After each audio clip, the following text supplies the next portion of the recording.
Como eu investiria se estivesse começando hoje? Esta carteira foi elaborada baseada nas minhas experiências pessoais, ou seja, funcionaram para mim. Então avalie se encaixa na sua situação atual. Porém, se eu estivesse começando a montar minha carteira de investimentos, seria assim que eu faria. Talvez tivesse mais dinheiro se eu tivesse conhecido esses investimentos no começo, mas antes de começarmos com os investimentos, vamos a algo importante. Perfil de risco. Antes de discutirmos sobre quanto você precisa ter, você precisa antes saber qual o seu perfil de risco, o quanto você quer e pode se expor a risco, em uma boa relação risco-retorno. Também vale mencionar que para fazermos a conta usaremos nesse vídeo 50% de investimentos menos arriscados e 50% de investimentos mais arriscados. Como somos incapazes de prever o futuro, usaremos rentabilidade passada de alguns ativos, o que não significa que será garantia de rentabilidade futura. Então vamos começar. Primeiramente, a poupança, apesar de ser considerada investimento, é o pior de todos para construir patrimônio.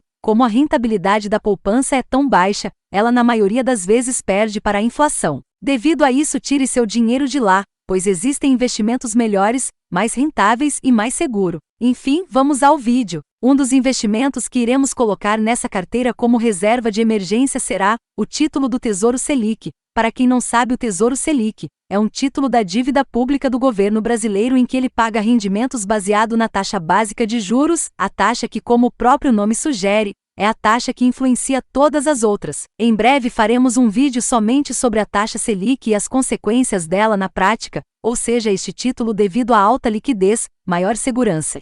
Rentabilidade ok, inclusive vale dizer que quando a Selic se encontra menor que 5%, o que é o caso já que a Selic está em torno de 5,25%, a poupança rende 70% da Selic, ou seja, mesmo no investimento mais seguro e menos rentável por conta disso, acaba rendendo mais do que a poupança. Isso fora o Tesouro Selic render todos os dias e não somente uma vez por mês como no caso da poupança. Isso, dentre outras coisas, faz com que o Tesouro Selic seja essencial para a reserva de emergência. Nunca comece um investimento sem antes ter uma reserva de emergência. Eu recomendo uma que cubra 12 meses do seu custo de vida. Agora começamos a carteira de investimentos em si. Vale lembrar que essa é apenas uma simulação baseada em resultados passados que não necessariamente se repetirão no futuro, e também nenhum dos ativos citados se trata de uma recomendação de investimento. Isso trata-se apenas uma carteira de investimentos baseada na minha vivência e meus investimentos, e portanto são investimentos que eu conheço e investi. Analise muito bem sua situação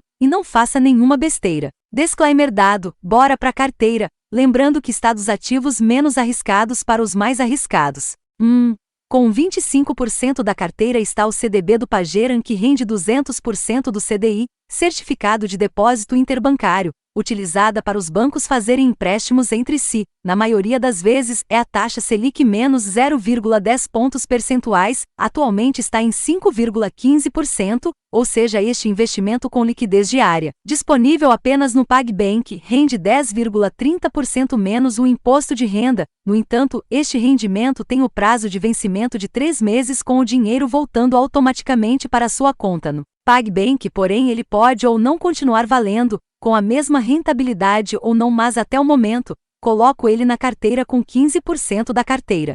Com 15% também da carteira, eu colocaria alguns metais, como por exemplo ouro e prata. Afinal, esses metais passaram pelo teste do anos, ou melhor dos séculos, se provando ser metais extremamente valiosos e resistentes ao longo dos anos, não caindo em desuso. Pelo contrário, seu uso foi melhorando, para reserva de valor. Ou seja, ter exposição em ouro e outros metais é interessante para se proteger da inflação e rentabilizar de uma boa maneira a sua carteira. 10% em fundos imobiliários. Fundos imobiliários, ou FIs, são fundos que investem em imóveis e todos o mês distribuem proventos, que são os aluguéis dos prédios investidos, de no mínimo 95% dos lucros com aluguéis, aqui no Brasil devem ser distribuídos para os cotistas do fundo, o que faz com que investir nos FIs seja algo interessante, e que possa te trazer rendimentos todo mês sem ao menos você precisar milhares ou milhões para comprar uma casa. 4 a 15% em ações, esse bem provável que você já tenha ouvido falar, principalmente com a alta que o Ibovespa teve em 2021, jornais e portais de notícias não parava de falar sobre as ações e do tanto que o Ibovespa subiu. portanto ações acabam sendo um investimento de veras atrativo. Encare como se você fosse comprar uma participação da empresa e se tornar sócio dela, porque a verdade é para isso que a Bolsa de Valores foi criada, para que empresas possam abrir seu capital e os sócios abrirem mão de parte de sua participação, para que a empresa possa crescer e ganhar ainda mais reconhecimento, assim a parte dele se tornando mais lucrativa com maiores lucros e consequentemente mais dividendos. 5. Com 5%, empréstimos P2P, ou peer-to-peer. Empréstimos P2P ainda não são muito conhecidos, mas têm ganhado muita repercussão, pois se torna tanto uma ótima opção para investidores que podem rentabilizar seu capital com juros interessantes pagos para quem assume o risco, quanto para empresas que podem ter dinheiro emprestado que às vezes não foi concedido pelos grandes brancos. Isso permite tanto que pequenas empresas possam se financiar e assim financiar suas operações ou realizar aquisições e expansões, e também os investidores que aceitam correr um certo risco e são rentabilizados com isso, e toda a parte de cobrança caso haja inadimplência fica por conta da plataforma que faz a intermediação entre investidor e empresa. O link para algumas plataformas que fazem isso estarão na descrição e primeiro comentário fixado. 6. Com 5% investiria em startups, ao contrário do que muitas pessoas pensam. Hoje em dia não precisa ter milhões de dólares para poder investir em startups, nem ir a feiras de empreendedorismo e inovação. Hoje você pode investir de qualquer lugar através da internet, e dessa forma as startups podem financiar seu crescimento, e os investidores são premiados com rentabilidades incríveis. 7. Com 10% investiria em criptomoedas, apesar de ser um mercado recente e devido a isso estar lotado de pescarias, muitas estão apenas surfando na onda do Bitcoin.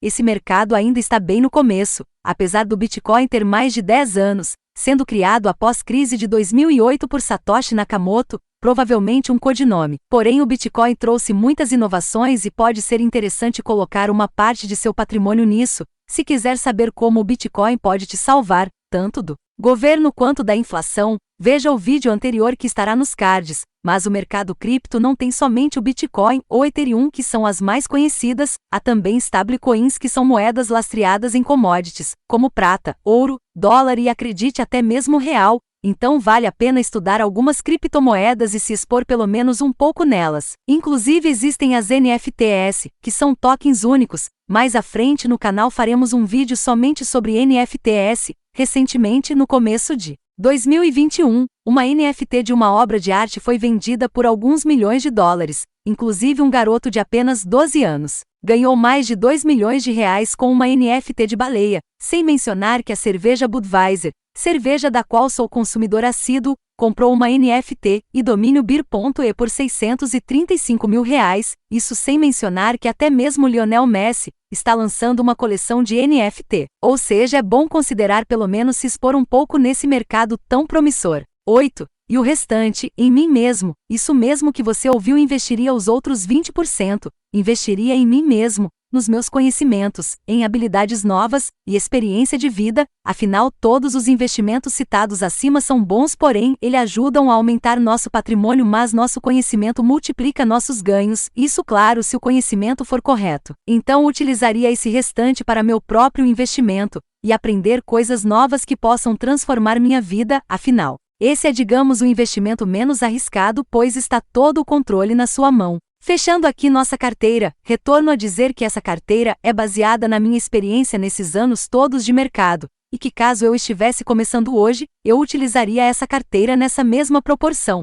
Porém, isso tudo foi apenas um exemplo de como começar e algumas informações que eu gostaria de saber quando eu estivesse começando. Então analise sua realidade e monte sua carteira de investimentos baseada na sua realidade. Então boa sorte e muito obrigado pela atenção, e qualquer dúvida, críticas ou sugestão para os próximos vídeos deixe nos comentários abaixo. Se inscreva no canal e compartilhe esse vídeo para aquele seu amigo mais perdido que cego em tiroteio que não sabe por onde começar. Muito obrigado!